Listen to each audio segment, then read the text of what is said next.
Hello and welcome back to Mathematics Folio. This is video 16 and most important JEE Main PYQ series, and we are going to cover here the chapter quadratic equation. So let's start. As usual, I have written some important points, important concepts on the first 2 pages, and then we are going to revise these concepts with the help of previous year's question. So as you can see, the first point is quadratic polynomial. ये सारे points important है, basic concepts है जो हम revise करते हैं. तो मैं धीरे धीरे ये points आपको show करूंगी. आप वीडियो को pause करके इन्हें आसानी से एक बार read कर लीजिए, इनसे go through हो जाइए, तभी हम questions को start करेंगे. यानी कि जो first point है आप जैसा कि देख सकते हो, मैंने लिखा हुआ है quadratic polynomial, जिसे अगर पॉलिनोमियल फॉर्म में फैक्टराइज करोगे तो इस तरह लिखना चाहिए. ए को आपको नहीं भूलना, इस बात का ध्यान रखेंगे. रियल पॉलिनोमियल है, that's why ABC belongs to R. Depending on different values of ABC, हमारे पास ये 6 ग्राफ्स आते हैं पॉलिनोमियल के, जिसमें पहले 3 ग्राफ की कॉन्केविटी अपवर्ड्स है, यानी कोफिशिएंट ऑफ एक्स स्क्वायर या लीडिंग कोफिशिएंट पॉजिटिव होने पर ये 3 पॉसिबल ग्राफ्स आपको मिलते हैं. आपने देख रखा है कि मैंने हैशटैग यहाँ पे लगाया है. Obviously this is important क्योंकि क्वेश्चंस इस पर फ्रेम किए गए हैं. सिंपल सा कॉन्सेप्ट है बट स्टिल क्वेश्चंस फ्रेम होते हैं, तो मैंने हैशटैग मार्क किया है. इसे ध्यान रखेंगे आप कि क्वाड्रेटिक की कॉन्केविटी अगर अपवर्ड्स है और डी नेगेटिव है तो वो हमेशा पॉजिटिव एक्सप्रेशन होता है. क्वेश्चंस इस तरह फ्रेम होते हैं कि क्वाड्रेटिक इज ऑलवेज पॉजिटिव. तो सॉल्व करने के लिए हमें इन 2 कंडीशंस को अप्लाई करके क्वेश्चन में प्रोसीड करना होता है.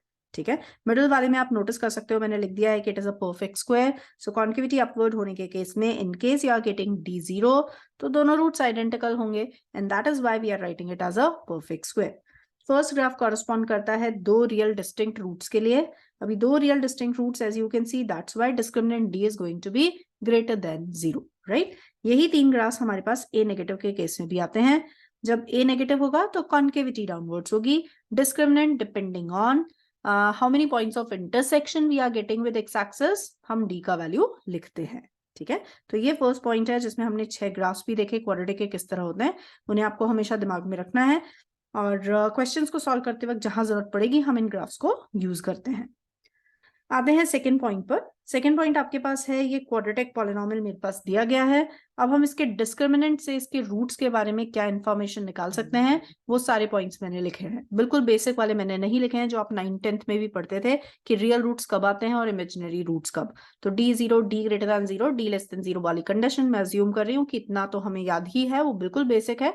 तो इसीलिए उसके बाद जो कंडीशंस या फिर कहिए जो पॉइंट्स है जो हमें रिवाइज करने हैं वो मैंने यहाँ लिख दिए हैं. जैसे कि आप फर्स्ट पॉइंट देख सकते हो कि if ABC belongs to rational number, ये रैशनल नंबर को बिलोंग कर रहे हैं और साथ में d एक परफेक्ट स्क्वायर आ जाता है, then the roots are going to be rational. इस कंडीशन को आप याद रखिए. क्वेश्चन इस तरह फ्रेम होता है कि आपके पास कुछ unknown constant in the equation दे दिया जाएगा और कहा जाएगा इसके रूट्स रैशनल है. अब रैशनल रूट्स है तो आप स्टार्ट करेंगे d is a perfect square से और इंटरप्रेट करेंगे possible values of unknown constant. ठीक है, चलिए आगे बढ़ते हैं. नेक्स्ट पॉइंट क्या है, इररेशनल रूट्स अगर आपके पास किसी इक्वेशन क्वाड्रेटिक इक्वेशन में आएंगे तो वो हमेशा कॉन्जुगेट सर्ड के फॉर्म में आते हैं. इसका सीधा मतलब ये है कि अगर आपके पास एक root p plus root q है तो उसका second root p minus root q आ जाता है. ठीक है, बट इसके लिए भी कंडीशन क्या है कि आपके पास ABC belongs to rational number है. थर्ड पॉइंट हमने लिखा है कि if ABC belongs to R and D is negative, अगर रियल नंबर है और डी नेगेटिव आ रहा है तो roots are obviously imaginary, but in this situation जो रूट्स आएंगे वो पेयर ऑफ कॉन्जुगेट फॉर्म में अकर करेंगे. जिसके लिए अगेन मैं आपको बता सकती हूँ कि p plus iota q 1 root है तो we can automatically write down the second root p minus iota q, right. So ये 3 पॉइंट्स इन एडिशन टू जो बेसिक पॉइंट्स होते हैं हमें याद रखने हैं. रूट्स कब रियल है, आइडेंटिकल है, इमेजिनरी है, के साथ हम इन 3 पॉइंट्स को भी ध्यान रखेंगे.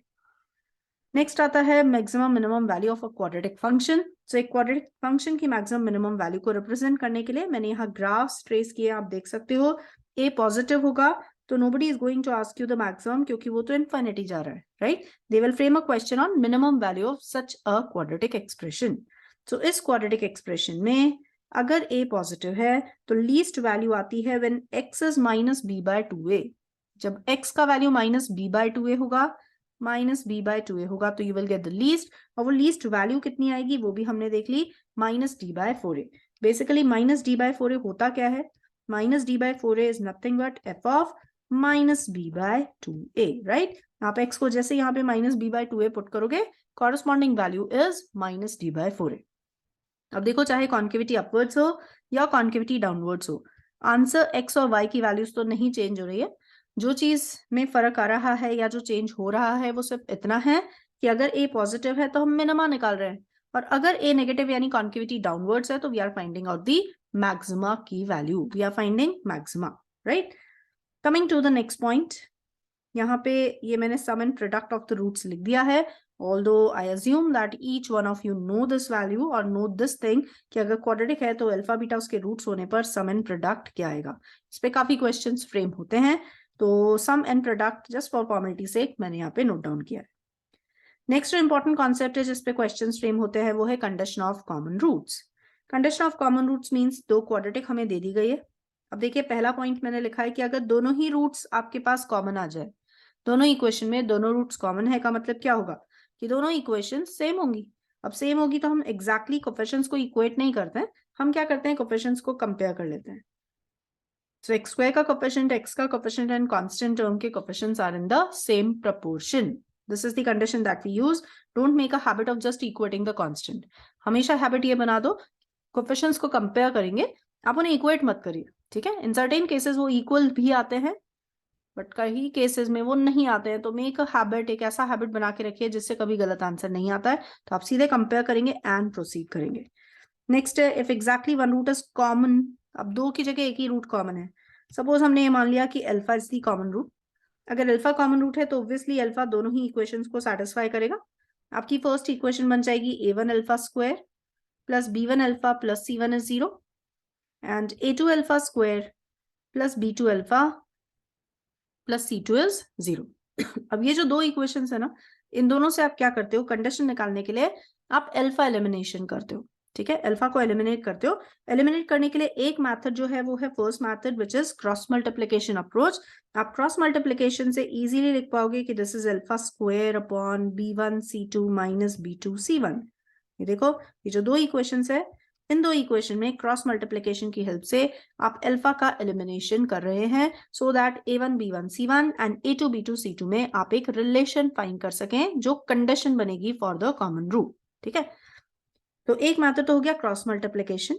सेकेंड मेथड जो होता है वो हम कैलकुलेशन पॉइंट ऑफ व्यू से ज्यादा प्रेफर करते हैं, तो वो भी मैं आपको बता रही हूँ। मेथड टू में हम क्या करते हैं, मेथड टू में भी अल्फा का एलिमिनेशन ही हो रहा है basically, but instead of using the method of cross multiplication हम दूसरा मेथड यूज कर रहे हैं। हम क्या कर रहे हैं, फर्स्ट एंड सेकेंड इक्वेशन में अल्फा स्क्वायर के कोफिशिएंट्स को देखो इक्वल बनाने की कोशिश, इसीलिए जो भी कांस्टेंट हमें चाहिए था उससे मैंने मल्टीप्लाई किया और फिर आप दोनों को सब्ट्रैक्ट कर देंगे। आप दोनों को सब्ट्रैक्ट करेंगे तो अल्फा स्क्वायर की टर्म चली जाएगी, एक लीनियर इक्वेशन इन अल्फा तैयार होगी। Solving that linear equation for alpha will give me the common root of two equation.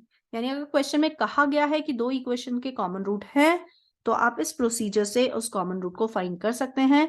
आपको फर्स्ट स्टेप ये करना होगा कि लीडिंग कोफिशिएंट आइडेंटिकल बनाइए और after making the leading coefficients identical आप दोनों को सब्ट्रैक्ट कर दीजिए, ठीक है। जो सब्ट्रैक्ट होकर इक्वेशन मिलती है वो आपको common root of the two equations देने वाली है।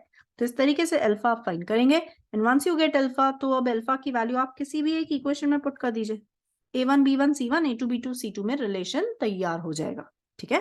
तो ये है मेथड टू जो हम प्रेफर करते हैं when we are solving any question. Calculation point of view से हम मेथड टू को प्रेफर कर रहे होते हैं, ठीक है। Coming to the next point, it is symmetric function of roots. Symmetric function of roots पे भी काफी क्वेश्चंस फ्रेम होते हैं।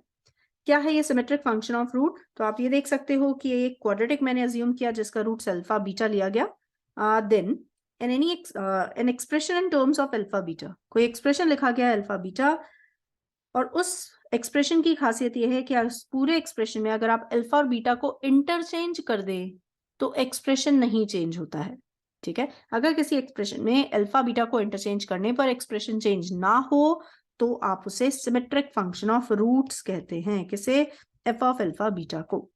फॉर एग्जाम्पल मैंने यहाँ एग्जाम्पल कोट कर दिया है, जैसे alpha square plus beta square ये symmetric function of roots of this equation है। क्यों, क्योंकि आप अल्फा और बीटा को इंटरचेंज भी करिए कोई फर्क नहीं पड़ेगा, एक्सप्रेशन वही रहेगा। इसी तरह अनदर एग्जाम्पल भी आप देख सकते हो, alpha beta square plus alpha square beta is also a symmetric function of roots. तो इस तरह के क्वेश्चंस या इस पर बेस्ड क्वेश्चंस भी काफी फ्रेम किए जाते हैं जेईई मेंस में। और देखते हैं नेक्स्ट पॉइंट क्या है अब हमारे पास। सो नेक्स्ट पॉइंट है location of roots. This is the fifth point that we are revising. अब location of roots means basically यहाँ पर हम उन क्वेश्चंस को रखते हैं जिसमें some condition on the roots दी जाती है and then they expect us to find out some unknown constant given in the equation. Equation में जो भी unknown constant दिया होगा उसे find करने के लिए हम लोग help लेते हैं इस method की और question को solve करते हैं.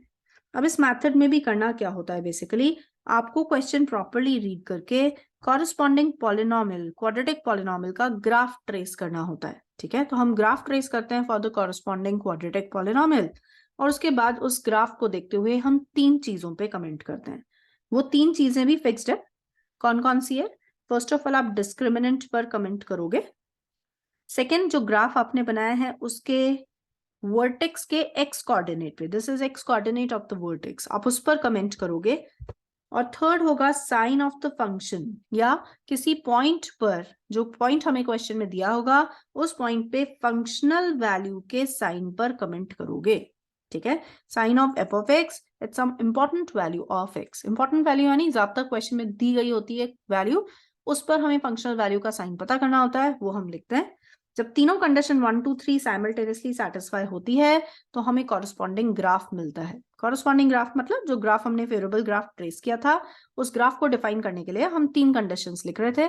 उन तीनों कंडीशंस का common answer will give me the answer for the question. ठीक है, तो हमें क्वेश्चन प्रॉपर्ली रीड करना है. बेसिकली क्वेश्चन क्या पूछना चाह रहा है वो हमें अच्छे से समझना है. उसके बाद हम ग्राफ बनाएंगे, 3 कंडीशंस पर कमेंट करेंगे. कई बार ये 3 से रिड्यूस होकर 2 या 1 भी रह जाती है. जैसे अगर सपोज मुझे वर्टेक्स पर कमेंट करने की जरूरत नहीं पड़ रही है तो हम नहीं कमेंट करेंगे. ये सारा डिपेंड करता है कि क्या कंडीशन दी गई है. बट एग्जॉस्टिव केसेस क्या होते हैं कि आपको इन्हीं तीनों पॉइंट्स के बारे में सोचना है, इसके आगे पीछे आपको नहीं जाना है. तो ये 3 पॉइंट्स एग्जॉस्टिव हो जाएंगे, इसके बाद हमारे पास और किसी कंडीशन की जरूरत नहीं होगी. ठीक है, चलिए तो अब देखते हैं कौन से 5 डिफरेंट फॉर्म्स मैंने यहाँ पे लिखे हुए हैं. ये 5 डिफरेंट फॉर्म्स सिर्फ आपको ये बता रहे हैं कि क्वेश्चन में रूट्स पर क्या क्या कंडीशंस दी जा सकती है. कोई और नई कंडीशन भी वो फ्रेम कर सकते हैं, बट हम लोग इन्हीं 5 से समझ जाते हैं कि एग्जैक्टली क्वेश्चंस को हैंडल कैसे करना होता है. राइट, तो इसीलिए जरा क्विकली देखते हैं.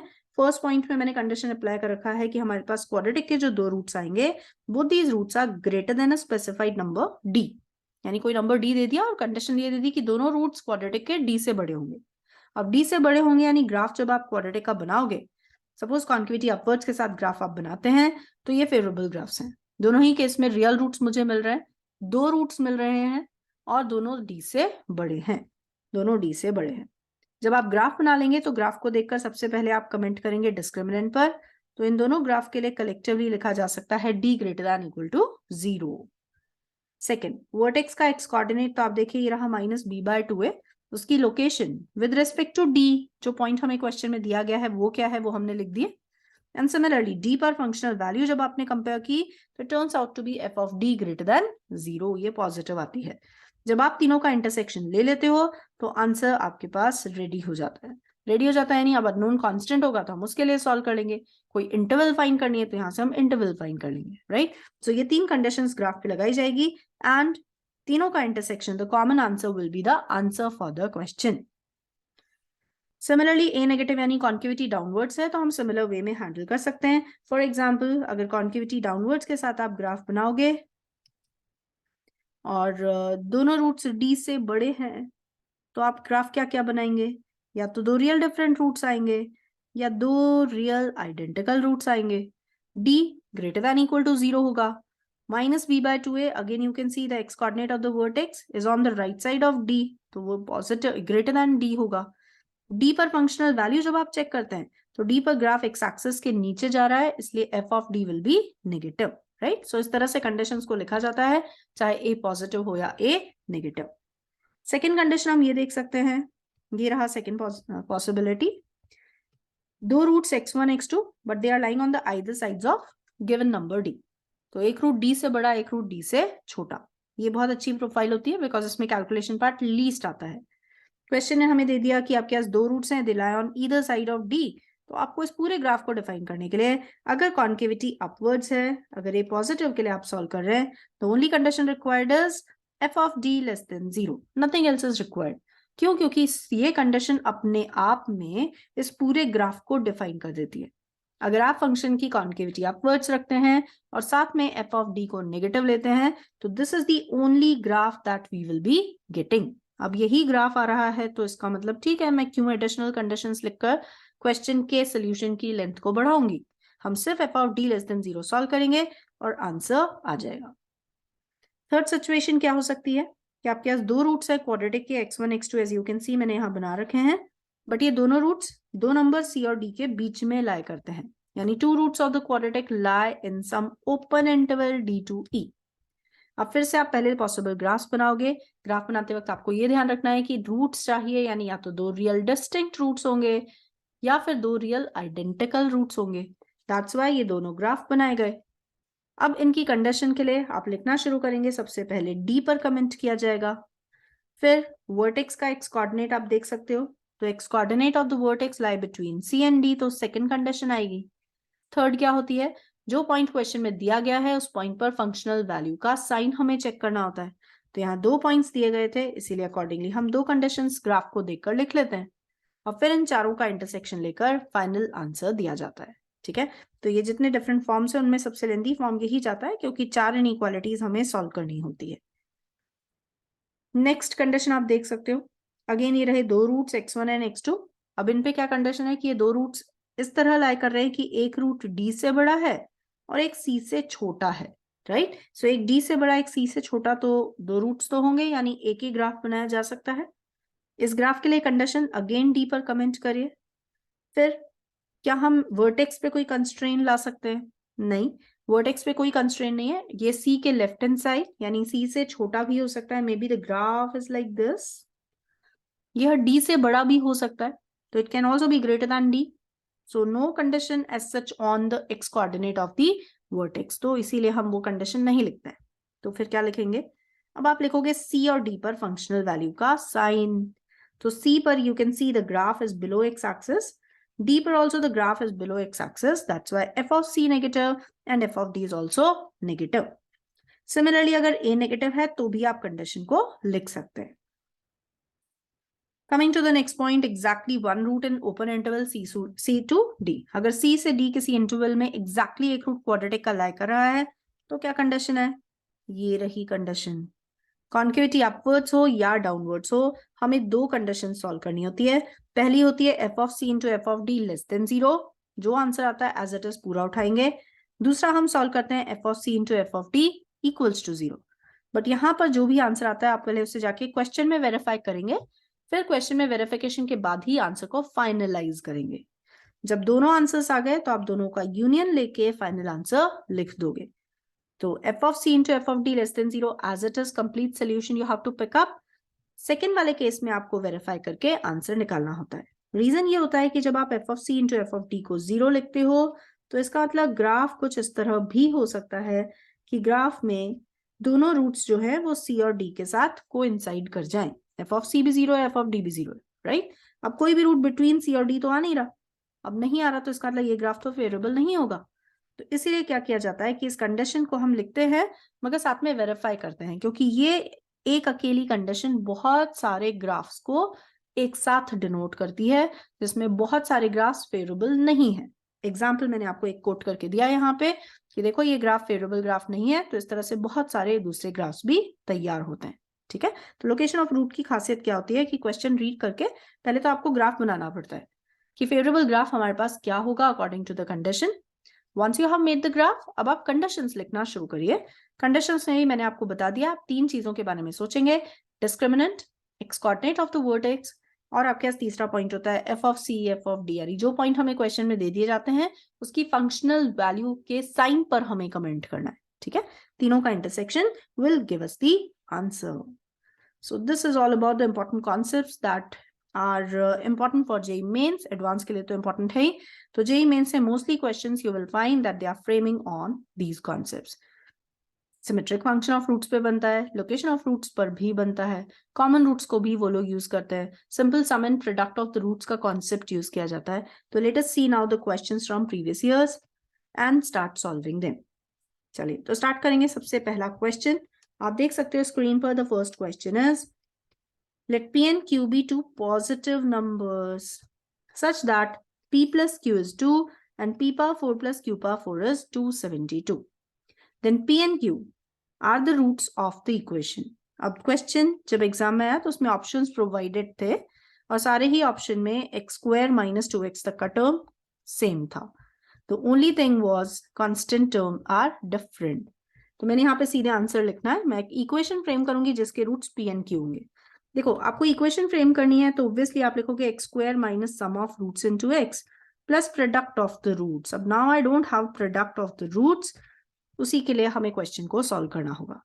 तो इनडायरेक्टली क्वेश्चन क्या पूछा गया है कि if you have the value of p plus q, if you have the value of p power 4 plus q power 4, then can you find out the value of pq. Right, हमें pq ही तो चाहिए. Product pq मिलते ही मेरा question खत्म है. तो अब मुझे डायरेक्शन मिल गया है क्वेश्चन में कि मुझे क्या करना चाहिए. मुझे pq को चेज करना है. जहां p power 4 plus q power 4 को हम इजीली लिख सकते हैं इस तरीके से. देखो मैंने प्रोडक्ट pq क्रिएट कर दिया यहाँ पर. Right hand side is 272. अभी मुझे p square plus q square value नहीं प्रोवाइड किया गया है तो not an issue because we have the value of p plus q. हम p प्लस q का होल स्क्वायर माइनस 2pq लिखेंगे. होल स्क्वायर लिख के माइनस 2 p स्क्वायर q स्क्वायर लिखेंगे and the right hand side is 272. Continue with the calculation part. p plus q हमें कितना लिखा दिया गया है 2. मैंने इसे लिख दिया 2 का स्क्वायर मीन्स 4 माइनस 2pq का whole square minus 2p square q square is 272. Continue with the calculation part. This will become 16 plus 4p square q square minus 16pq minus 2p square q square and this is equals to 272. अब ये आपके पास एक equation तैयार हो रही है. हम यहाँ पे क्या लिख सकते हैं. इनफैक्ट मैं सारे p स्क्वायर q स्क्वायर को क्लब कर देती हूँ तो ये बन गया 2p square q square minus 16pq and after that now what we can write is, अभी आपके पास अब क्या आ जाएगा. All the terms on one side में शिफ्ट कर रही हूँ. सो 272 को हम लेफ्ट हैंड साइड शिफ्ट करते हैं और ये हमारे पास बन जाएगा 256 इक्वल्स टू 0. 2 से भी आप डिवाइड कर सकते हो. Minus 8pq and this is minus 128 equals to 0. अब देखो ये तो फैक्टराइज आप इजीली कर सकते हैं but still I am just factorising it. ये देखिए ये रहे दो फैक्टर्स और ये फाइनली हमारे पास तैयार हो गया. Product pq positive 16. p and q are positive real numbers तो I selected the positive value of pq. Negative value जो pq का आ रहा था वो हमने रिजेक्ट कर दिया. That's it, the question is over. So आप ये देखो ये पूरी कैलकुलेशन और सिंपल मैनिपुलेशन है कि किस तरह से p square plus q square या फिर कहिए p plus q and p power 4 plus q power 4 की हेल्प से आप pq तक पहुंचते हैं. ठीक है, तो हम pq तक पहुंच गए. उसकी वैल्यू हमें पुट करनी है और आंसर निकाल देना है. तो ये रहा फर्स्ट क्वेश्चन. अब देखते हैं जरा दूसरे क्वेश्चन में क्या खास बात है. So coming to another question from previous JEE mains. ये रहा. अगेन आप देखोगे ये फिर sum of the roots and product of the roots और साथ में ये आ गया pn. ठीक है, तो रिलेशन हमें दे दिए गए हैं. इन रिलेशंस की हेल्प से हमें क्वेश्चन को खत्म करना है. क्वेश्चन क्या है उसे प्रॉपर्ली रीड करते हैं एक बार. Alpha and beta be two real numbers such that sum and product is given. जैसे ही सम प्रोडक्ट दिया ना तो I am just writing down an equation whose roots are alpha and beta. ठीक है, इसके रूट्स हमें पता है. अच्छा, फर्दर pn दिया गया है alpha power n plus beta power n and pn minus 1 is also 11.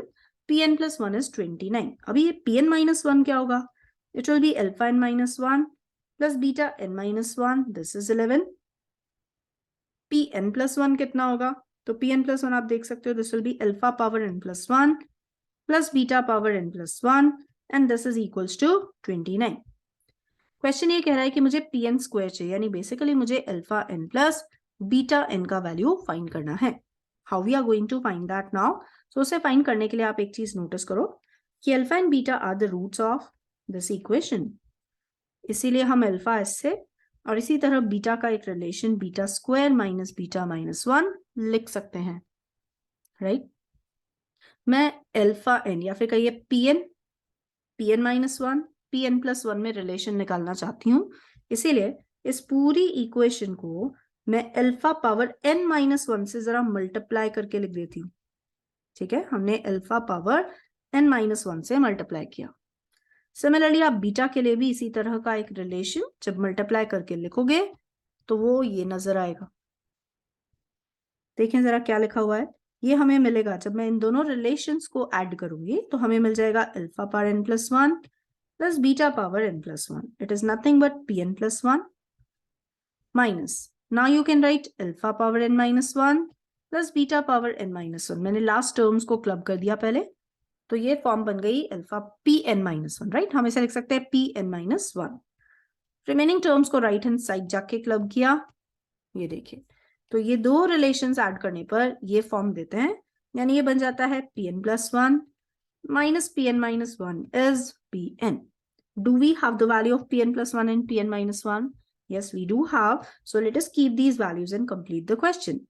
तो pn+1 29 हो गया, pn-1 is 11. So 29 minus 11.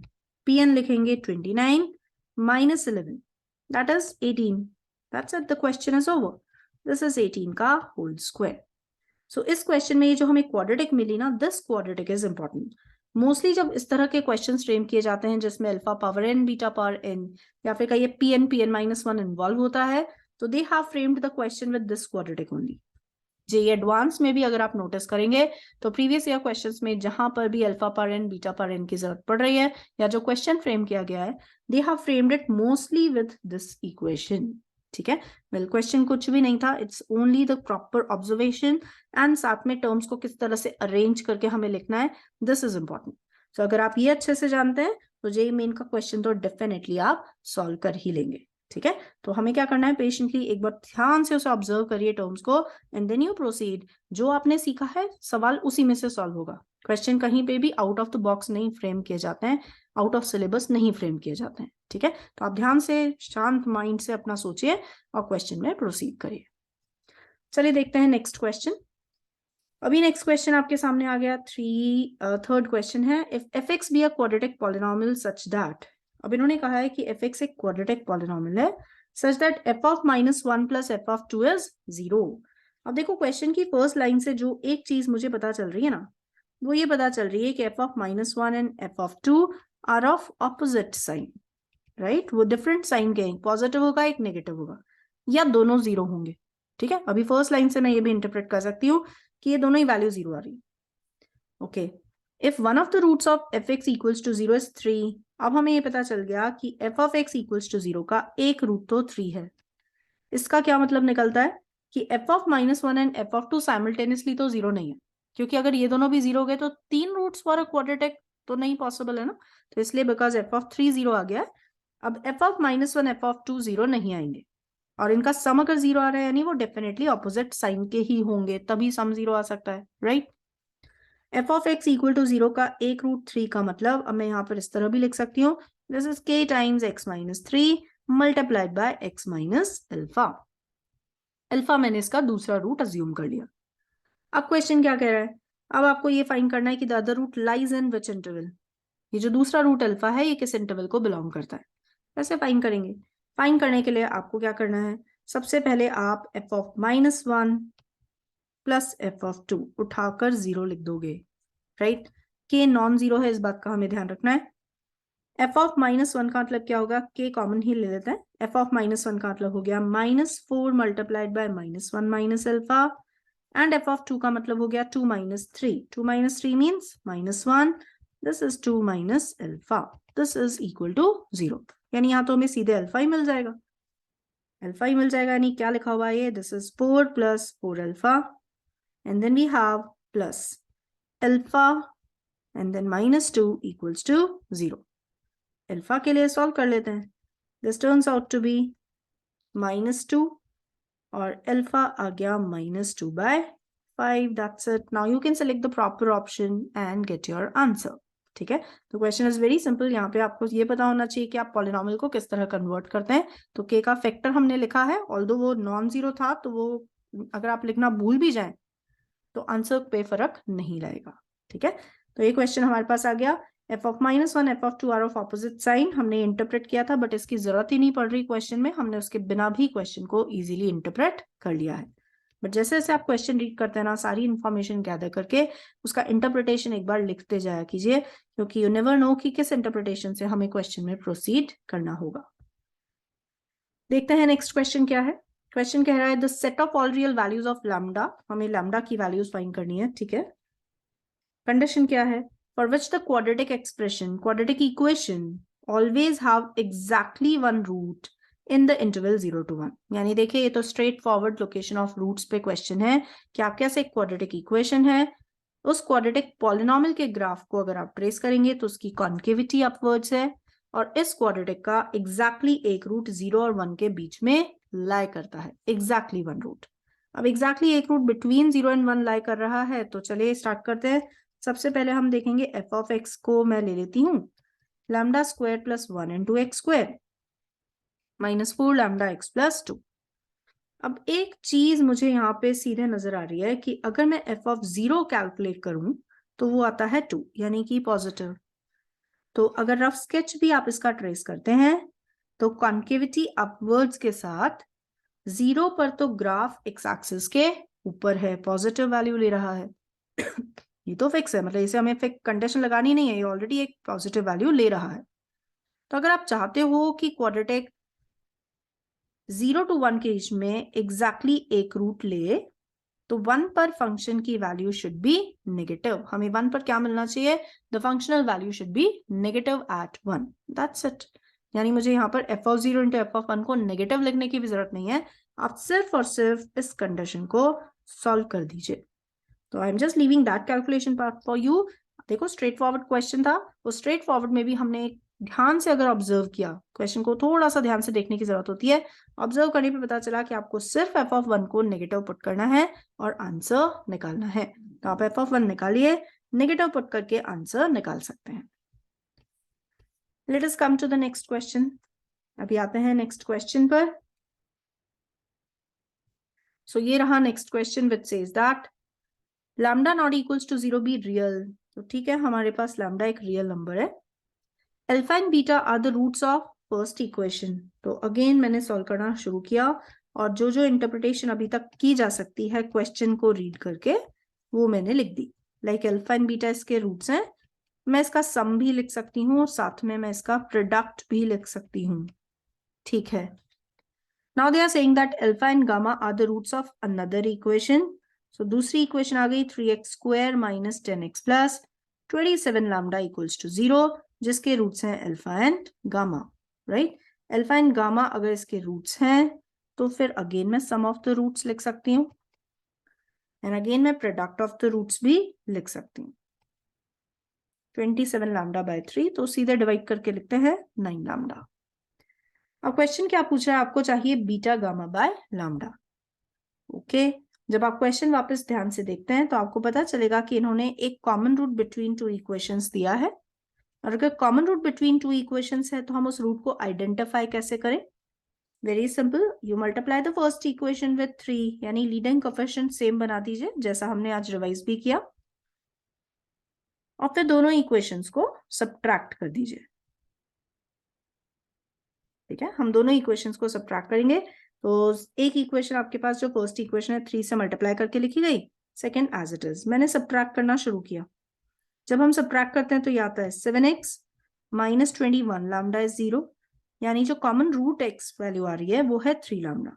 So this is the common root of two equation, यानी कहिए कि अल्फा की वैल्यू आ गई 3 लैम्डा। अब अगर अल्फा 3 लैम्डा है तो क्या हम लैम्डा वैल्यू निकाल सकते हैं, बिल्कुल निकाल सकते हैं। But now the major question is, do we need the value of lambda, क्या हमें लैम्डा चाहिए। क्वेश्चन क्या पूछ रहा है, क्वेश्चन आपको पूछ रहा है बीटा गामा बाय लैम्डा की वैल्यू निकालिए, बीटा गामा बाय लैम्डा, ठीक है। अभी मैं कोशिश कर रही हूँ कि without finding actual value of lambda हम चेक करते हैं, अगर आंसर निकाल पाते हैं तो, नहीं निकल पा रहा होगा तो हम लैम्डा फाइंड कर लेंगे। अभी हम क्या करने जा रहे हैं, बीटा की जगह मैं यहाँ लिखूंगी alpha beta, because I know the value of alpha beta in terms of lambda. Similarly मैं लिखूंगी अल्फा गामा, बट ऑब्वियसली आप इस तरह नहीं लिख सकते हो, तो एडजस्ट करने के लिए alpha square you right in denominator. Now you start keeping the values. What is alpha beta, alpha beta हमारे पास है 2 लैम्डा, अल्फा गामा है 9 lambda. Denominator alpha square, yes, I can write. It is 9 lambda square. And then we have one more lambda. यानी 9 lambda square तो हो गया cancel, मेरा answer बचता है only 2 by lambda. So answer is 2 by lambda, but the question is, do we have the value of lambda? So yes, now I will have to go and find out lambda. कैसे find करेंगे? It's very simple. Alpha is the root of both the equation. जब alpha equation का root है तो वो equation को satisfy भी करेगा.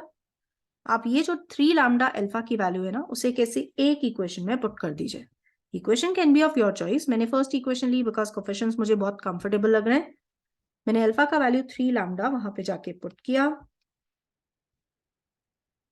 और क्वेश्चन को सॉल्व किया. लैम्डा या तो 0 आएगा या आएगा 1/9. पर जैसा कि क्वेश्चन कह रहा है कि lambda can not be 0, lambda is non zero, so take lambda is 1/9. Lambda को 1/9 लिखा, put this value and get your answer as 18. So 18 is the answer for the question, right? So आप देख सकते हैं यहाँ पे इन्होंने क्या किया, कंडीशन ऑफ कॉमन रूट के कॉन्सेप्ट को sum and product of the roots के सिंपल कॉन्सेप्ट से क्लब किया हुआ है. Again, you can notice the calculation part. It's not very lengthy and it's not very difficult question. The only thing, the basic things that we require are just the condition that we need to know for common root. Condition भी आपको याद नहीं करनी, आपको सिर्फ ये देखना है कि अगर कॉमन रूट है तो कैसे फाइंड किया जाएगा. And secondly sum and product का बेसिक जो नॉलेज होता है फॉर अ क्वाड्रेटिक वो हमें आना चाहिए, राइट? चलिए देखेंगे नेक्स्ट क्वेश्चन जरा. ये आ जाता है नेक्स्ट क्वेश्चन. फिर से देखिए, अल्फा बीटा रूट्स और अल्फा बीटा पे क्वेश्चन भी फ्रेम किया गया है. क्या क्वेश्चन है? If alpha and beta be two real roots, two roots of the equation x square minus 64x plus 256 equals to 0. इसके रूट्स हैं अल्फा बीटा. यानी क्या क्या हम फाइंड कर सकते हैं? हम फाइंड कर सकते हैं सम ऑफ द रूट्स, हम फाइंड कर सकते हैं product of the roots. This is 256. Then find the value of, अब मुझे इस एक्सप्रेशन की वैल्यू चाहिए, राइट? हमें ये वैल्यू फाइंड करनी है. हम कैसे ये वैल्यू फाइंड करेंगे? तो अल्फा क्यूब, अब देखो दो ऑप्शन है. वैसे तो इक्वेशन दी यानी आप दोनों रूट्स ही निकाल दो. अगर आप इसके रूट्स फाइंड कर सकते हो तो रूट्स फाइंड करो और वैल्यू पुट कर दो. But in case you feel कि रूट्स निकालने में ही थोड़ी ज्यादा कैलकुलेशन हो जाएगी, या फिर रूट्स आपके पास कुछ इररेशनल रूट्स आ जाते हैं या इमेजिनरी रूट्स आ जाते हैं, तो फिर हम इस प्रोसीजर को नहीं यूज करेंगे. Why? Just to avoid the lengthy calculation, हम रूट्स नहीं निकालेंगे. तो फिर क्या करें? अब क्वेश्चन को सॉल्व करने के लिए पहले तो देखते हैं चाहिए क्या. इन्हें चाहिए alpha cube upon beta power 5 whole power 1/8. अब जैसा कि मैंने आपको कहा है कि थोड़ा ध्यान से क्वेश्चन को ऑब्जर्व करो. आप ये नोटिस करोगे कि अगर मैं बीटा को रिप्लेस कर देती हूँ, बीटा है क्या वैसे? बीटा है 2 पावर 8 अपॉन अल्फा, राइट? यही तो रिलेशन आ रहा है. तो अगर आप बीटा को यहाँ इस पहली टर्म में, मैंने सिर्फ फर्स्ट टर्म लिखा है अभी, फर्स्ट टर्म में रिप्लेस करके लिखते हो 2 पावर 8 अपॉन अल्फा, तो इसका मतलब ये हुआ होल पावर 1/8 में ये जो इंडेक्स है और ये वाले इंडेक्स से हमें कैलकुलेशन पार्ट में कन्वीनियंस हो जाएगा या हेल्प मिलेगी. कैसे हेल्प मिलेगी? एक बार एक स्टेप लिखकर देखते हैं जरा. ये बनेगा alpha cube divided by beta power 5, यानी 2 raise to the power 8 whole power 5 upon alpha power 5 whole power 1/8 whole raise to the power 1/8. ठीक है, continue with the calculation part. Numerator हमारे पास बन जाएगा सिर्फ alpha, denominator will become 2 power 5, right? So alpha है तो ठीक है, इंडिविजुअल अल्फा की जरूरत पड़ेगी तो निकाल लेंगे, but it is way better than the original form. अब यही तरीका अगर आप सेकेंड टर्म के लिए भी यूज करते हो, beta cube upon alpha power 5 whole power 1/8, तो वो रिड्यूस हो जाता है बीटा अपॉन 2 पावर 5 में. क्वेश्चन कह रहा है दोनों का सम निकालो, तो ठीक है हम दोनों को ऐड करेंगे. जैसे ही ऐड करेंगे हमें मिलेगा alpha plus beta upon 2 power 5. Now what is alpha plus beta? हमने लिखा था alpha plus beta 64. This is 64 upon 2 power 5 यानी 32. तो आंसर फाइनली तैयार होता है 2. सो ये रहा आंसर टू द क्वेश्चन. अब आप देख सकते हो कि क्वेश्चन आपको दिया गया था रूट्स हैं.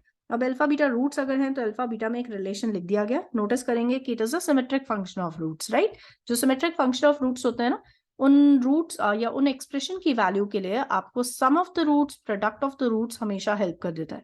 उन दोनों की हेल्प से आप पूरे सिमेट्रिक फंक्शन ऑफ रूट की वैल्यू निकाल सकते हो. तो यहां हमने क्या किया? हमने प्रोडक्ट ऑफ रूट्स को यूज किया, क्वेश्चन को इजियर फॉर्म में कन्वर्ट किया और क्वेश्चन खत्म किया. So the answer for the question turns out to be 2. चलिए देखेंगे नेक्स्ट क्वेश्चन। ये आ गया next question, alpha beta be the roots of this equation. अगर आपको ध्यान हो, थोड़ी देर पहले ही मैंने आपको कहा था कि जब अल्फा बीटा पे क्वेश्चन फ्रेम करते हैं तो mostly they take this equation. अब वो जेई मेंस हो या एडवांस हो, अभी तक के जो क्वेश्चंस का डेटा है उसके अकॉर्डिंग ये इक्वेशन काफी यूज होती है। ठीक है, अब इसका मतलब ये नहीं है कि हम इसके रूट्स लर्न करके बैठ जाएंगे, ऐसा ऐसा कुछ नहीं है। आपको सिर्फ मैं ऑब्जर्व करवा रही हूँ कि they are just framing the question on this quadratic. अब क्वेश्चन भी क्या है यहाँ पर देखिए, फिर से इन्होंने लिख दिया p k is alpha power k plus beta power k greater than equals to 1 है, then which of the following statement is not true, which of the following statement is not true. ठीक है, क्या करें, because alpha beta are the roots of this equation, that is why we can write like this. यानी आप ये कह सकते हो कि P1 तो वैल्यू मुझे पता है, राइट? P1 कितना है? P1 is actually equals to 1। P2 निकालना हुआ तो दोनों को ऐड कर देंगे, जैसे ही ऐड करेंगे तो राइट हैंड साइड आपको मिलेगा 1 प्लस 2 दैट इज 3। एक्चुअली मिलेगा alpha plus beta plus 2, so yes I can write it as 3। बात करते हैं P3 की। P3 आपको चाहिए तो नॉर्मली वो क्या आता है, P1 प्लस P2 आएगा, बट फिर भी मैं आपको वापस चेक कराती हूँ। दोनों साइड अल्फा से मल्टीप्लाई करेंगे, दोनों साइड बीटा से मल्टीप्लाई करिए और फिर दोनों को ऐड कर दीजिए। जैसे ही ऐड किया तो मुझे मिलता है P3 is equals to P2 plus P1। P3 is equals to P2 plus P1। अब P2 और P1 दोनों वैल्यूज मेरे पास है, मैंने लिख लिया 4। But do we need all these values? Question एक बार पूरा पढ़ते हैं फिर हम आगे की कैलकुलेशन पर जाएंगे। तो k greater than equals to 1, then which of the following is not true. Not true find करना है, ठीक है? अब इस क्वेश्चन में गलती क्या होती है कि हम ये नॉट को स्किप कर जाते हैं। Which of the following is true, जैसे ही हमारा एक ऑप्शन मैच किया हमने वो आंसर टिक किया और हम आगे बढ़ गए। क्वेश्चन को प्रॉपर्ली रीड करना इज वेरी इंपॉर्टेंट। सो यहाँ नॉट ट्रू हमें फाइंड करना है, ठीक है? अभी नॉट ट्रू फाइंड करने के लिए फर्स्ट ऑप्शन में P3 P4 P5 चाहिए, सेकंड में P5, थर्ड में P1 से P5 ऑल वैल्यूज और फोर्थ में P5। तो इसका मतलब P1 P2 P3 P4 P5 अगर मुझे मिल गया तो मैं ऑल द 4 ऑप्शंस चेक कर लूंगी। P3 तक तो मैं वैसे ही कैलकुलेट कर चुकी हूँ, राइट? और अभी हमने नोटिस किया क्योंकि P3 P2 प्लस P1 है, सेम कैलकुलेशन प्रोसीजर से P4 जो आएगा वो होगा P3 प्लस P2, यानी वो आ जाएगा 7। सेम प्रोसीजर से P5 जब आप कैलकुलेट करेंगे तो वो बनेगा P4 प्लस P3 यानी 11। That's it. I have all the 5 values. Now I can go and verify each and every option. Like second option, correct option है, but हमें incorrect option को select करना है, तो for the question 2 को आप answer नहीं लोगे। Similarly, you can check for one option, you can check for option number 3, you can check for 4. P5 कितना था? 11। क्या ये P2 into P3 का प्रोडक्ट है? बिल्कुल नहीं, तो D option is wrong, that's why D option is the answer. D option और fourth option is the answer, right? So यहाँ पे भी क्वेश्चन बहुत इजीली और क्विकली सॉल्व हो गया। हमने सिर्फ ये रिलेशन निकाला, यानी आप ये कर सकते हैं ज्यादा से ज्यादा कि अगर क्वेश्चन फ्रेम किया गया with this quadratic equation then you can learn a relation for PK, ठीक है? Pn+1 कितना आ जाएगा? ये आ जाएगा Pn प्लस Pn-1। ये एक जनरल रिलेशन है जो होल्ड करता है for symmetric function of roots in case of this quadratic equation, ठीक है? पीके को या Pn को डिफाइन किस तरह किया गया है वो भी क्वेश्चन में बता दिया है। तो इस तरह के रिलेशन के लिए if you want you can learn this relation. नहीं भी याद है तो देखिए हमने क्वेश्चन में तो प्रॉपर कैलकुलेशन करी थी और क्वेश्चन को क्विकली कवर करके आंसर भी फाइंड कर लिया, ठीक है? Let us go to the next question now. So coming to this next question, let A and B belongs to real number and A is non-zero. Be such that the equation, ये रही एक quadratic equation because A non-zero तो मैं definitely इसे quadratic बोलूंगी, has a repeated root alpha. बस अब मैं यहाँ तक question पढ़ के पहले जरा information लिख लेती हूँ।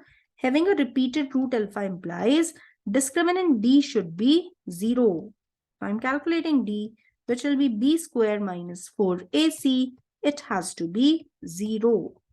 यानी B और A में एक रिलेशन आ गया, राइट? हमारे पास B और A में एक रिलेशन तैयार है यहाँ पर। अब क्वेश्चन आगे रीड करते हैं। First equation has a repeated root alpha, it has a repeated root alpha which is also root of second equation. Okay, now एक और चीज मैं यहाँ से इंटरप्रेट करूंगी कि फर्स्ट इक्वेशन के दोनों ही रूट्स अल्फा हैं, इसीलिए सम ऑफ द रूट्स है 2b/a और इसीलिए अल्फा लिखा जा सकता है b/a। but it is also a root of second equation. What is that second equation? X square minus 2bx minus 10 equals to 0. अब अकॉर्डिंग टू क्वेश्चन इस इक्वेशन का एक रूट अल्फा है and beta is the other root of this equation. देखो यही लिखा गया है, beta is the other root of this equation, then find alpha square plus beta square. Okay, how we are going to get this alpha square plus beta square? So you can see that alpha plus beta, yes I can write. Product alpha beta, yes I can write. But now alpha square plus beta square के लिए ये B हटाना होगा, right?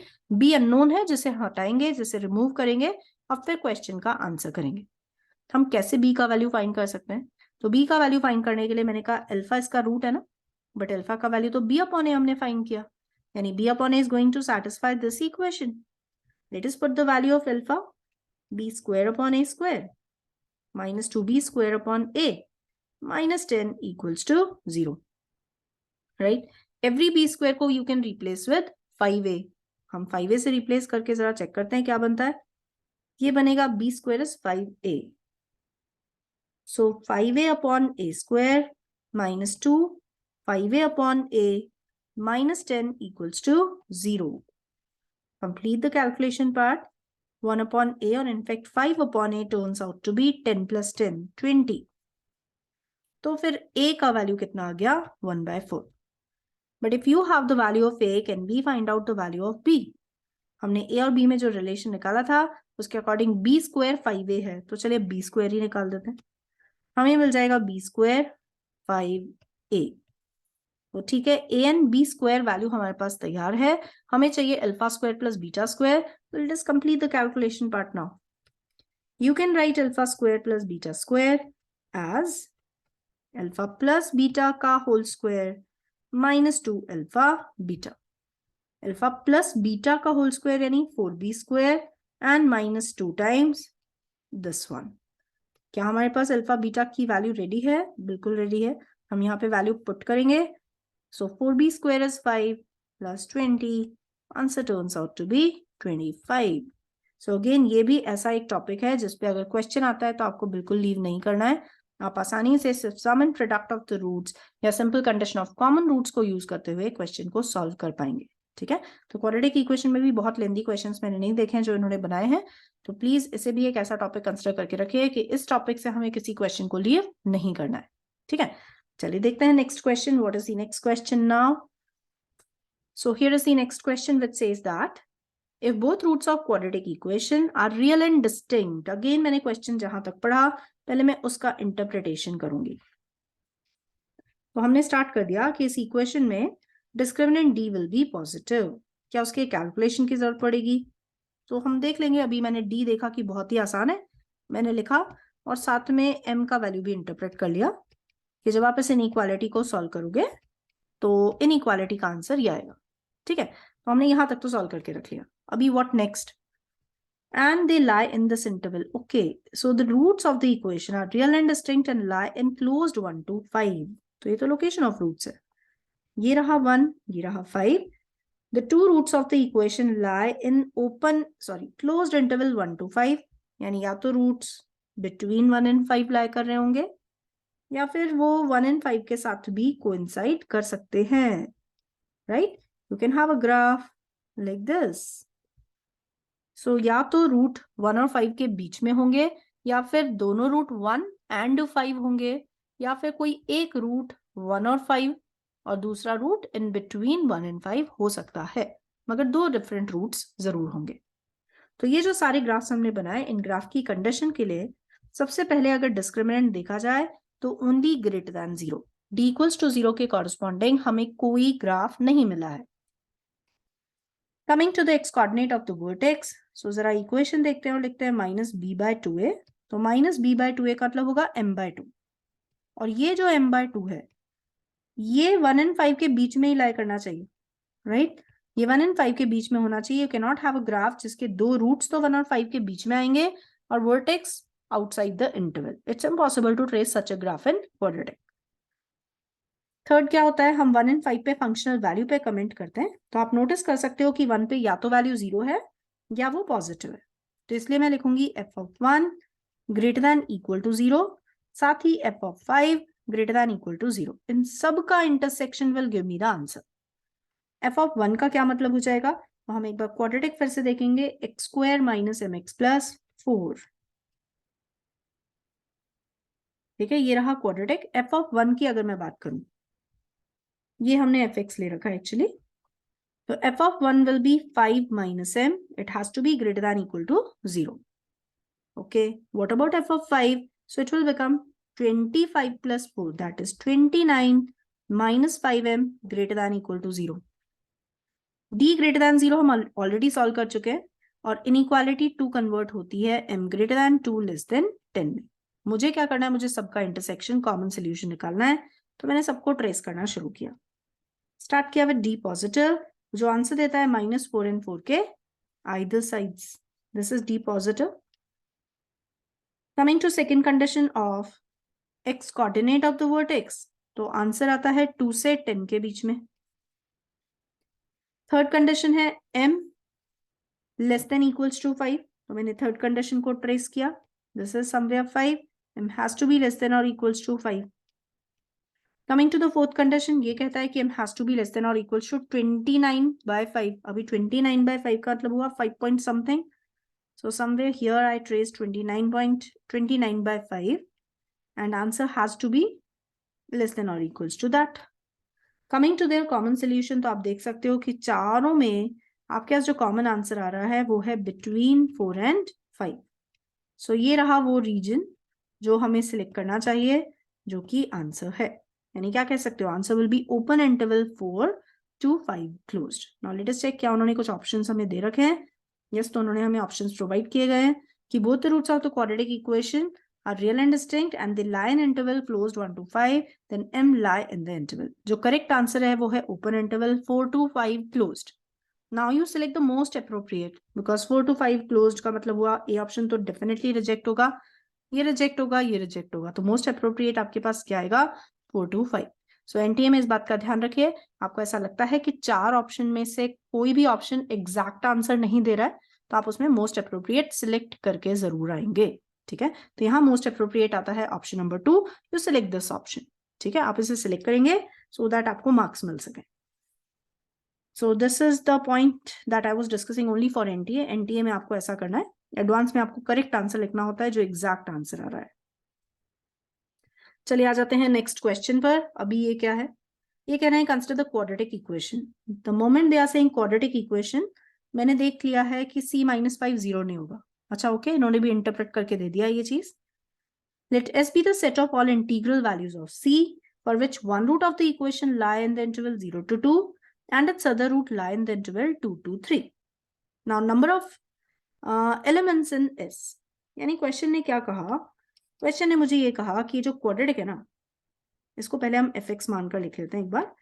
f of x b equals to c-5 into x square minus 2cx plus c-4। ठीक है, इस quadratic में set of all integral values of c को हमें फाइंड करना है। हमें c के इंटीग्रल वैल्यूज चाहिए। कंडीशन क्या दी गई है कि इस क्वाड्रेटिक का एक रूट तो 0 और 2 के बीच में लाई कर रहा है, और जो दूसरा रूट है वो 2 और 3 के बीच में लाई कर रहा है। यानी अगर मैं मार्क करती हूँ 0, 2 and 3, तो according to question one root is between 0 to 2 and the other root is between 2 to 3। ठीक है, अब 0 to 2 और 2 to 3 के बीच में कितने रूट्स आपके पास आएंगे, एग्जैक्टली एक एक रूट। यानी ग्राफ अगर मैं ट्रेस करती हूँ तो हमारे पास जो ग्राफ होगा, अगर कॉन्केविटी अपवर्ड्स के साथ ट्रेस किया जाए तो वो कुछ इस तरह आएगा, राइट? या कॉन्केविटी डाउनवर्ड्स के साथ ट्रेस किया जाए तो ग्राफ इस तरह आना चाहिए। दोनों ही केसेस में हम क्या कंडीशन लिख सकते हैं, चाहे ग्राफ कॉन्केविटी अपवर्ड्स के साथ हो या डाउनवर्ड्स के साथ हो, आप लिखोगे f of 0 into f of 2 negative, क्योंकि 0 and 2 पे ऑपोजिट साइन होगा फंक्शन का, and along with that f of 2 into f of 3 will also be negative. अब हमें पता है कि एक एक रूट 0 और 2 और 2 और 3 के बीच में कहीं लाई कर रहा है, राइट? उसके बीच में लाई कर रहा है, तो this is the only condition that we have to put. दोनों को सॉल्व करके कॉमन आंसर निकालिए, that will be the answer. यानी चेक करें, अगर f of 0 की बात करें तो ये बन जाएगा c-4 multiplied by f of two. अब आप एफ ऑफ टू कैलकुलेट करके देख सकते हो। एफ ऑफ टू का मतलब हो जाएगा 4 times c minus 5 minus 4c plus c minus 4। So 4c got cancelled और ये हमारे पास बनता है c minus 24 less than 0। Similarly अगर हम बात करते हैं सेकेंड इनइक्वालिटी की, तो वो बन जाएगा c minus 24 because f of two तो ऑलरेडी है। कमिंग टू एफ ऑफ 3, तो 3 का भी कैलकुलेशन करेंगे, which will give me 9 times c minus 5 minus 6c plus c minus 4। कैसा होना चाहिए? Negative. So 9 10 minus 6 4c, then you can see minus 45 minus 4 is minus 49 less than 0। दोनों inequalities को आप सॉल्व करिए और दोनों का इंटरसेक्शन ले लीजिए। जैसे ही आप इंटरसेक्शन लेते हो तो आपको इंटरवल फॉर सी मिलेगा। जैसे कि अगर मैं फर्स्ट के लिए आंसर लिख रही हूं तो answer is between 4 and 24। Second के लिए जब आप सॉल्व करोगे तो आपका आंसर आता है 49/4, यानी अप्रोक्सीमेटली कितना हो गया आपके पास? This is 12 point something, right? So I am just going to write 12 point something से लेकर 24। Common answer is the common answer that we are talking about, the possible values of C। तो C के लिए interval मुझे मिल गया open interval 49/4 which is 12 point something से लेकर 24। Now you just count how many integers are there in the interval and select your option। So options, again options दिए गए थे, मैंने options नहीं लिखे यहाँ पे, तो आपके पास करेक्ट आंसर आ जाएगा 11। ठीक है, तो आप इंटीजर फाइंड कर सकते हैं। देखो इस पूरे क्वेश्चन में इंपॉर्टेंट बात क्या है, ये लोकेशन ऑफ रूट का है। जो कंडीशन दी गई थी उसके अकॉर्डिंग मैंने ग्राफ को ट्रेस कर दिया और उसकी पॉसिबल फेवरेबल सारी कंडीशंस लिख दी। That's it. कंडीशन लिखने के बाद बचता है ओनली कैलकुलेशन पार्ट। आप इसे सॉल्व करिए, कॉमन आंसर निकालिए and then you can answer the final question, right? चलिए, let us see the next question now. So here we have the question. This is the next question. अब ये question क्या कह रहा है? अब इस तरह के क्वेश्चन भी उन्होंने काफी फ्रेम किए हुए हैं जिसमें कहा गया है कि if one real root or the quadratic equation is cube of the other। तो मैंने क्या किया, मैंने स्टार्ट किया एक क्वाड्रेटिक जो दी गई है उसे लिखना। इन्होंने कहा अगर एक रूट अल्फा है तो other root is its cube, so alpha cube is the other root. Then the value of k. अब मुझे के फाइंड करना है। के फाइंड करने के लिए देखो it's very simple, you take the product of roots and you will get the possible values of alpha. ये क्या लिखा है? दिस इज 2^8/3^4, या फिर कहिए कि अल्फा मेरे पास आ जाएगा 2 का square upon 3 with a plus minus sign. Both the values are possible, right? So एक रूट अगर अल्फा का पॉजिटिव आप लेकर चल रहे हो तो अल्फा क्यूब यानी दूसरा रूट भी पॉजिटिव आ जाएगा, और अगर नेगेटिव लेके चलते हो तो second root will also be negative, right? अब आपने k का वैल्यू फाइंड करना है तो ओनली सम ऑफ रूट्स को फाइंड करना होगा।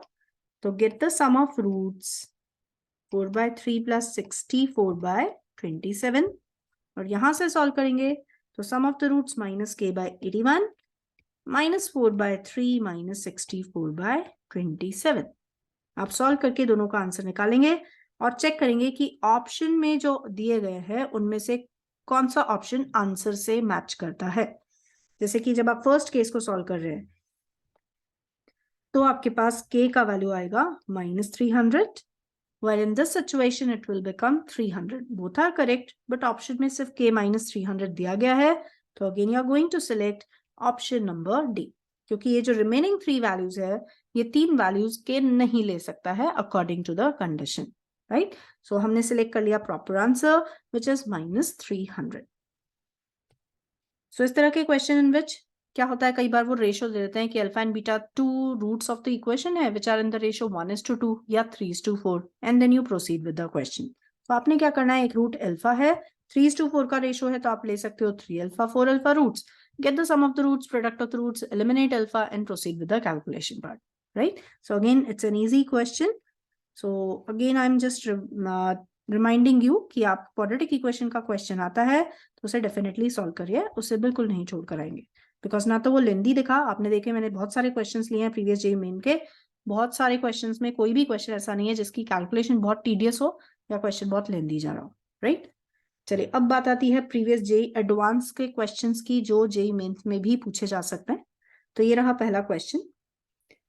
स्टार्ट करेंगे reading. Suppose a and b denote distinct real roots of quadratic polynomial. तो मैंने इसे इंटरप्रेट करना शुरू किया और लिखा x square plus 20x minus 20 के जो रूट्स आ रहे हैं वो है ए बी। अब जैसे ही इसके रूट्स ए बी आते हैं ना, आप पहले ही इसका सम इन प्रोडक्ट लिख लो if it is possible to find out. तो ठीक है, हम इसका प्रोडक्ट भी निकाल सकते हैं, हम सम भी लिख सकते हैं। तो डेफिनेटली हमने इसका आंसर लिखा। Coming to the second line of the question, ये कहती है आपके पास c and d denote the distinct complex roots of quadratic polynomial this. अब मेरे पास सेकेंड आपके पास जो इक्वेशन है वो है x square minus 20x plus 2020। इसके रूट्स हैं c and d. Complex roots means, अब सम ऑफ द रूट्स की बात करें तो फॉर्मूला तो चेंज नहीं होगा, प्रोडक्ट ऑफ द रूट्स भी 2020। Now what we need to find out is, ये जो एक्सप्रेशन लिखा है इसका वैल्यू फाइंड करना है। ये लिखा है a c into a minus c, a d into a minus d, plus b c into b minus c, plus b d into b minus d. अब देखो इस पूरे एक्सप्रेशन की वैल्यू अगर आपको फाइंड करनी है तो आपके पास ये चार रिलेशन है, एंड ऑब्वियसली आप क्या करोगे, आप करोगे इन्हीं चार को क्रिएट करने का, राइट? हम कोशिश करेंगे कि ये चार रिलेशंस क्रिएट हो इस एक्सप्रेशन में, सो दैट हम उसकी वैल्यू पुट करें और आंसर निकाल दें। हाँ, एक तरीका ये हो सकता है कि आप चार रूट्स निकाल दीजिए a b c d, which is not a very convenient method, because roots बहुत कंफर्टेबल नहीं आते हैं कि हम उसकी वैल्यू यहाँ पुट करके हमारे कैलकुलेशन पार्ट को लेंथी बनाएंगे। बिल्कुल नहीं, आपको रूट्स नहीं फाइंड करने, आपको सिर्फ कोशिश करना है sum of the roots and product of the roots को क्रिएट करने का। अब देखते हैं क्या किया जा सकता है। तो मैंने खैर मल्टीप्लिकेशन स्टार्ट किया और लिखा a square c minus a c square plus a square d minus a d square, b square c minus b c square plus b square d minus b d square. अब आप ये देखो कि आपको क्या क्या वैल्यूज पता है। जैसे मुझे c plus d a plus b पता है, मैं कोशिश करूंगी ये सारी चीजें क्रिएट करने की। c plus d, yes I can see that yes we can create it over here. फिर मैंने सी स्क्वायर की टर्म्स को क्लब करना शुरू किया। जैसे ही क्लब किया तो मुझे ए प्लस बी दिखाई दिया, yes I can put the value of that too. अभी नेक्स्ट मैं ए स्क्वायर की टर्म्स को क्लब करती हूँ, तो ए स्क्वायर हम ऑलरेडी क्लब कर चुके हैं, अभी डी स्क्वायर की टर्म्स को मैं क्लब करूंगी। तो फिर मैंने डी स्क्वायर कॉमन लिया, ये बचता है ए प्लस बी, और जब आप बी स्क्वायर कॉमन लेते हो तो बनता है c plus d. So yes I have the value of c plus d, I have the value of a plus b. मैं अभी नहीं लिखूंगी, बट जब भी जरूरत पड़ेगी हम इसको पुट करेंगे।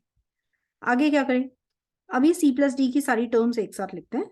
तो ये लिखा c plus d multiplied by a square plus b square. That's very simple to calculate because हमें a plus b भी पता है और साथ में हमें प्रोडक्ट a b भी पता है, राइट? इन दोनों को लेंगे कॉमन तो ये आता है minus of a plus b। Same story, c square plus d square मतलब आप लिखोगे c प्लस d का होल स्क्वायर माइनस 2cd। क्या हमें ये सारी वैल्यूज पता है? डेफिनेटली हमें सारी वैल्यूज पता है। तो एक एक करके सारी वैल्यूज आप यहाँ पे पुट करिए और आंसर निकाल दीजिए। तो जब आप इसे कैलकुलेट करेंगे तो फाइनल आंसर आपके पास आई थिंक 16,000 आता है, बट ठीक है, you can just verify it. So just imagine 2020 advance में पेपर 1 में ये क्वेश्चन है from quadratic equation. Quadratic equation में अब अगर आप सोल्यूशन की बात करोगे तो आप नोटिस करोगे कि मैंने कुछ भी नहीं यूज किया other than sum and product, बस टर्म्स को प्रॉपर्ली अरेंज किया।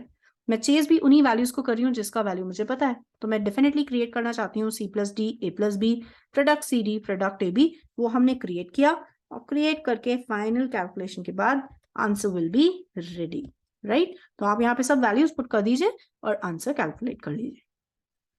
चलिए देखते हैं एक और क्वेश्चन। दूसरा क्वेश्चन हमने लिया ये वाला। ये क्वेश्चन 2017 पेपर 2 का है। तो क्या है ये क्वेश्चन, आप देख सकते हो कि यहाँ पर इन्होंने पी एंड क्यू इंटीजर्स दिए हैं, alpha beta the roots of this equation. Again notice this thing. तो मैंने आपको यहीं पर नोटिस करवा दिया कि 3 क्वेश्चंस में तो अभी तक सेम क्वाड्रेटिक यूज की गई है, where alpha is not equals to beta, distinct roots बोले गए हैं, और साथ में कहा गया है कि an is this value p alpha power n plus q beta power n। यानी देखो क्वेश्चन जब एडवांस का होता है ना तो वो कैसे क्वेश्चन को थोड़ा सा मॉडिफाई कर देते हैं। Instead of simply writing that an is alpha power n plus beta power n, उन्होंने क्या किया, एक फैक्टर यहाँ पे p डाल दिया और यहाँ पे डाल दिया q, right? So simple modification किया गया and after that they want us to solve this new question. अब सॉल्व कैसे करेंगे चलिए देखते हैं। तो सॉल्व करने के लिए हमें क्या करना है, पहले क्वेश्चन प्रॉपर्ली रीड करना है। हमें a12 की वैल्यू की जरूरत है और सेकेंड पार्ट में a4, ठीक है? अभी हम जब क्वेश्चन सॉल्व कर रहे थे तो हमने एक चीज ऑब्जर्व की कि जब equation x square minus x minus one equal to 0 है और इसके रूट्स अल्फा बीटा है, तो पी एन, इन केस में पी एन को alpha power n plus beta power n लिखती हूँ, तो you can easily write that p n plus one is p n plus p n minus one, यानी previous two terms का sum, right? P n minus one और P N का sum is p n plus one. ये चीज हमने notice की थी, तो क्यों ना इस रिलेशन को जो हमने नोटिस किया, जो हमने ऑब्जर्व किया, यहाँ पर यूज किया जाए। हम कैसे यूज करेंगे? क्योंकि ये रिलेशन हमें पता है, तो मैं डेफिनेटली लिख सकती हूँ कि alpha power n plus one plus beta power n plus one. But अब हमें चाहिए कोफिशिएंट्स, तो उसके लिए मैं जाऊंगी वापस से अपने बेसिक अप्रोच पर। क्या है वो बेसिक अप्रोच? हमें पता है alpha square is alpha plus one, beta square is beta plus one. ठीक है, अल्फा के साथ हमें चाहिए कोफिशिएंट p और बीटा के साथ q। ओके, आप इस पूरी इक्वेशन को p alpha power n minus one से मल्टीप्लाई कर दो। ठीक है, सेकेंड रिलेशन को q beta power n minus one से मल्टीप्लाई कर दो और दोनों को ऐड कर दो।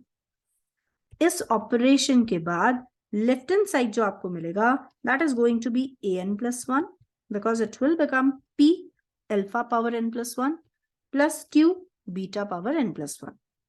राइट हैंड साइड आप देखोगे फर्स्ट टर्म आती है an and plus the next term is going to be an minus one, यानी ये तो similar kind of relation ready हो गया। अब अगर ये रिलेशन तैयार है तो देखना क्या ये हमें दोनों parts of the question solve करने में हेल्प करेगा। तो अकॉर्डिंग टू दिस रिलेशन पहली बात जो हमें कैलकुलेट करनी है वो है a12। तो मैंने n प्लस वन को 12 लिखा। a12 will be equals to ये जो नेक्स्ट प्रीवियस टू टर्म्स थे ना, यानी a11 प्लस a10, ये आंसर होना चाहिए। तो let us go back to the question and select the option. As you can see B option is ready, तो हमारा आंसर तैयार है। This will be option number B. ठीक है, कमिंग टू क्वेश्चन नंबर 54। अभी 54 में a4 हमें दिया गया है। अभी a4 हमें दिया गया है, तो इस रिलेशन को कैसे यूज करें, चलिए चेक करते हैं। a4 will be a3 plus a2, but अगर आपको a3 चाहिए तो आप उसे a2 प्लस a1 लिख दो, और अगर a2 चाहिए तो आप उसे a1 प्लस a0 लिख दो। a0 का मतलब क्या हो जाएगा, आप n की वैल्यू को 0 पुट करके देख लीजिए। n को 0 पुट करेंगे तो it will become p plus q, तो ये हमारे पास p प्लस q तैयार हो जाएगा। अच्छा, अगर बात करते हैं sum of the roots alpha plus beta की, तो फ्रॉम द इक्वेशन वो 1 आता है and product of roots minus one, हम इसे यूज करेंगे। देखें जरा क्या वैल्यू निकलती है। पहली बात करते हैं हम a2 की, और इनफैक्ट एक काम करिए, आप तीनों को ऐड करिए। a4 आपको मिल जाएगा on the right hand side, it will be a2 plus 2a1 plus a0, right. और a2 को फिर से a1 प्लस a0 लिखने पर हमें आंसर मिलता है 3a1 प्लस 2a0। क्या हमारे पास a1 वैल्यू है? Yes, we can write a1। Alpha plus beta is 1, right. हमें क्या चाहिए? p alpha plus q beta. So a1 कितना आ रहा है? a1 आप कैसे? p alpha plus q beta. चलिए वैल्यू पुट करेंगे, p alpha plus q beta. So 3 times p alpha plus q beta and plus 2a0। अभी a0 हमारे पास कितना है? It is just p plus q, it is only p plus q, right. अभी next step हमारा क्या है? हमें क्वेश्चन में दिया गया है कि a4 इज सम वैल्यू। क्या है वो वैल्यू? जो वैल्यू हमें दी गई है वो है 28 and then we need to find out p and q। ठीक है, हम इस वैल्यू को 28 से इक्वेट कर लेते हैं, यानी ये आ जाएगा आपके पास 3p alpha plus 3q beta plus 2 times p plus q, and on the right hand side what do we have? We have it 28। Alpha plus beta हमें कितना दिया गया? अल्फा प्लस बीटा हमें दिया गया है 1। तो एक काम करते हैं, यहां से अल्फा का एलिमिनेशन कर देते हैं। मैं इसे लिख लेती हूँ 3p टाइम्स 1 माइनस बीटा, क्योंकि इतना तो तय है कि अल्फा बीटा हमारे पास इररेशनल फॉर्म में रूट्स देंगे। तो मैंने कहा 2 रूट्स निकालने की जगह हम एक ही वैल्यू को पुट करेंगे। अब ये 3p एंड 2p मिलाकर टोटल 5p हो गया। कमिंग टू q का टर्म, तो वो 2q लिखा हुआ है। बीटा की ऑल द टर्म्स अगर मैं क्लब करती हूँ तो ये मिल गया 3 times q minus p multiplied by beta, right hand side is 28, correct. अभी नेक्स्ट स्टेप क्या आएगा? बीटा का वैल्यू। Beta value means any one value को you can take as beta. किस इक्वेशन के रूट्स की हम बात कर रहे हैं? X square minus x minus one is 0। तो जब आप रूट्स की बात करोगे तो आएगा 1 plus minus root over b square minus 4ac upon 2a, यानी ये आ जाएगा 1/2 प्लस माइनस रूट 5/2। हम बीटा वैल्यू को लेकर चल रहे थे, तो मैंने बीटा वैल्यू के साथ कंटिन्यू किया। बीटा वैल्यू में प्लस साइन के साथ ले लेती हूँ, ठीक है। प्लस साइन के साथ हमने अज्यूम कर लिया बीटा। आप नेगेटिव साइन वाला यानी अल्फा क्रिएट करके सॉल्व कर रहे हैं तो भी ओवरऑल आंसर को फर्क नहीं पड़ने वाला है। तो हम इसे लिखेंगे फिर से 5p plus 2q plus 3q minus p multiplied by half and plus root 5/2 multiplied by 3 times q minus p is equals to 28, right. ये देखो, ये p एंड q इंटीजर्स होने की वजह से ये rational part of the expression और ये irrational part of the expression बनता है on the left hand side. अब रैशनल और इरैशनल पार्ट सेपरेट हैं, तो क्यों ना उन्हें रैशनल और irrational part of the right hand side से इक्वेट किया जाए। जैसे ही आप इक्वेट करोगे इरैशनल पार्ट को, आपको मिलेगा p equals to q, and once you get p equals to q, हमें साथ में और क्या मिल रहा है? हमें मिल रहा है 5p plus 2q plus 3/2 times q minus p is equals to 28। p equals to q relation को जब हमने यूज किया तो ये तैयार हो जाता है पूरा equation. 7p this is 0 is 28 implies p आ जाता है 4 और यही वैल्यू हमें q की भी मिल जाती है। अब जरा चेक ये करना है कि क्वेश्चन क्या था। यानी सेकंड पार्ट में आप नोटिस करोगे कि मैंने यूज किया sum and product of the roots, उसके बाद एक छोटा सा कॉन्सेप्ट हमने यूज किया है। वो कॉन्सेप्ट भी देखिए क्वेश्चन में हमें ऑलरेडी प्रोवाइड कर दिया गया है, ये आईटी ने दिया था, ठीक है। ये रिलेशन हमें दे रखा है कि अगर आपके पास कुछ इस तरह का एक्सप्रेशन बनता है तो you will interpret a0 and b0। तो सिर्फ इस कॉन्सेप्ट को यूज किया, सम एंड प्रोडक्ट को यूज किया, and again the question is over. क्या था 54? हमें फाइंड करना था p प्लस 2q। अब अगर p भी 4 निकाला और q भी 4 तो obviously answer will turn out to be 12। हमारा आंसर आ जाएगा 12। तो देखिए वेरी सिंपल क्वेश्चन, पैसेज आपको दिया गया था, 2 क्वेश्चंस थे and it is based simply on sum and product of the roots, ठीक है। तो ओवरऑल दिस चैप्टर, अगेन ये एक ऐसा चैप्टर आपको मिल गया है जिसमें अगर क्वेश्चन फ्रेम हो रहा है तो वो बहुत ज्यादा लेंदी नहीं है। अभी तक जो फ्रेम किए गए क्वेश्चन है उनमें से मैं आपको बता रही हूँ बहुत लेंदी नहीं है, बहुत डिफिकल्ट कैलकुलेशन नहीं आया, तो हमें इस चैप्टर का भी कोई क्वेश्चन नहीं लीव करना है, ठीक है। चलिए तो आज का लेक्चर हम यहीं एंड करते हैं। होप आपने पूरा लेक्चर ध्यान से सुना है, एक एक पॉइंट को ध्यान से नोट किया है। वीडियो को जरूर से लाइक करिए, अपने फ्रेंड्स और फेलो एस्पायरेंट्स के साथ इसे बिल्कुल शेयर करिए सो दैट वो भी इसका एडवांटेज ले पाएंगे। अगर हमारे चैनल को अभी तक सब्सक्राइब नहीं किया है तो डेफिनेटली उसे सब्सक्राइब करिए। तो thank you for watching, see you in the next video, bye bye and happy learning.